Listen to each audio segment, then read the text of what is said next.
హర్యానా జమ్మూ కాశ్మీర్లో జరిగిన ఎన్నికల ఫలితాల విశ్లేషణ సాగుతోంది. కొన్ని ఇంట్రెస్టింగ్ ఆసక్తికరమైన విశేషాలు తెలుసుకుందాం. జమ్మూ కాశ్మీర్లో బహుశా దేశంలో ఎప్పుడు ఇన్నిసార్లు రాష్ట్రపతి పాలన పెట్టి ఉండరు. 11 సార్లు రాష్ట్రపతి పాలన పెట్టినటువంటి రాష్ట్రంగా ప్రస్తుతం కేంద్రపాలిత ప్రాంతం అయినప్పటికీ కూడా ఆ రాష్ట్రం 11 సార్లు రాష్ట్రపతి పాలనలోకి వెళ్ళింది. హర్యానాలో 3 సార్లు రాష్ట్రపతి పాలనలోకి వెళ్ళింది ఆ రాష్ట్రం 1966 తర్వాత. జమ్మూ కాశ్మీర్లో షేక్ అబ్దుల్లా కుటుంబం, షేక్ అబ్దుల్లా తర్వాత ఫరూక్ అబ్దుల్లా తర్వాత ఉమర్ అబ్దుల్లా, వీళ్ళ కుటుంబం చాలా అత్యంత ప్రాధాన్యత. అలాగే షేక్ అబ్దుల్లా బావమరిది అనుకుంటా గులాం బక్షి, ఆయన కూడా ఒకసారి తిరుగుబాటు చేసి మళ్ళీ కొంతకాలం ముఖ్యమంత్రి చేశారు.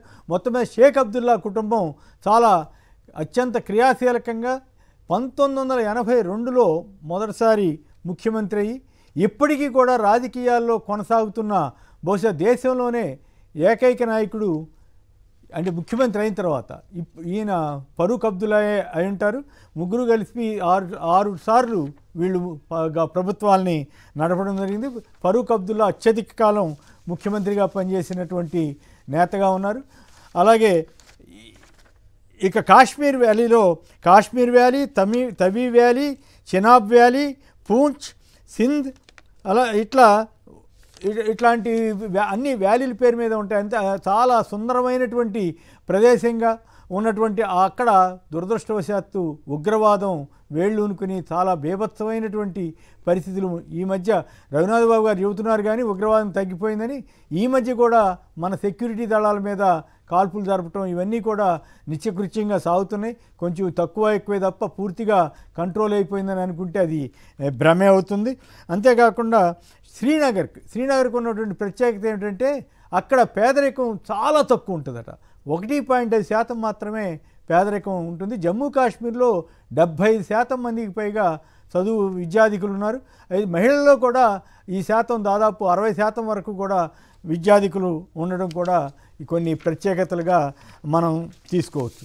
ఇక కేవీజీ తిలక్ గారు కూడా మనతోటి చర్చలో పాల్గొన్నారు. తిలక్ గారు చెప్పండి, ఏమిటి తాజా పరిస్థితి?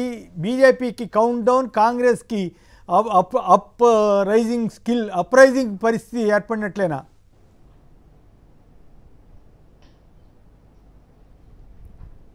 హలో, నమస్కారం అండి కేసరి గారు. నమస్కారం. ప్యానెల్లో ఉన్న పెద్దలందరికీ నమస్కారం.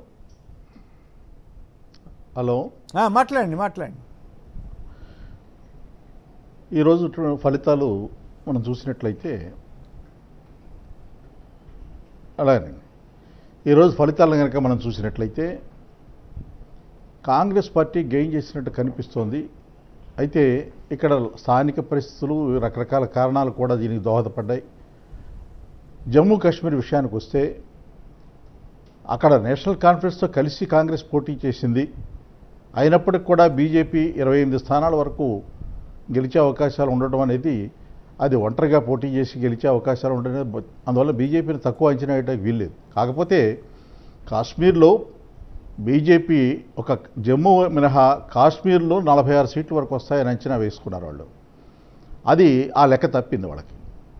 అక్కడ జమ్మూలో కానీ కాశ్మీర్లో ప్రధానంగా అక్కడ ప్రధానమైన నాయకుల్ని, ఆ పార్టీల నాయకుల్ని జైల్లో పెట్టడం, అణచివేతకు గురి చేయటం, టెర్రరిస్టుల పేరుతో అక్కడ ఒక భయానకమైన వాతావరణాన్ని క్రియేట్ చేయటం, లాభం పొందొచ్చని బీజేపీ ఆర్టికల్ 370 రద్దు చేసిన తర్వాత అరెస్ట్ చేశారట. జైల్లో గృహ నిర్బంధం కానీ జైల్లో కానీ పెట్టారు. అవునండి, ఆ గృహ నిర్బంధమే కాకుండా అక్కడ టెర్రరిస్టుల పేరుతో నిర్బంధం ఎక్కువైందండి. అది స్థానిక నాయకులు ఎక్కువ మందిని నిర్బంధించడం, ఆ ప్రయత్నాలు జరిగినాయి.